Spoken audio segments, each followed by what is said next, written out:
So I feel like with the system that you guys are setting up here, it's giving students the opportunity to sort of go in there and, you know, reinforce their strengths, but also take the time to look at their weaknesses and figure out what their weaknesses are, and then improve upon those, not just by watching a video, which is great,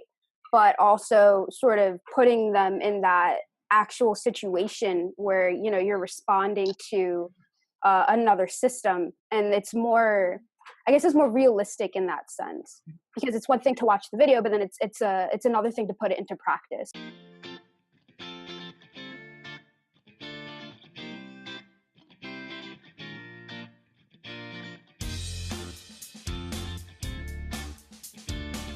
Mentorship and what it's impacted me most in is that there's a big difference for me between advisors and mentors, and I think that's a big thing to highlight as a coach, in the sense that you come to advisors and you tell them what you want to do and they tell you how to get there. But mentors and coaches are very powerful in the sense that they can provide you with perspective on things you might not have thought about, and they appreciate your capacities and your imagination beyond just what you're capable of doing now.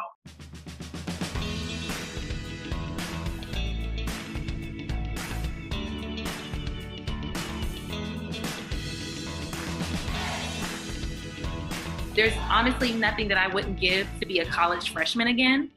especially on LinkedIn, because there's nothing that a recruiter at your dream company won't tell you as a freshman versus if you come to them and you're an applicant for something. That's a very different conversation. They're going to respond to you differently. If you're coming to them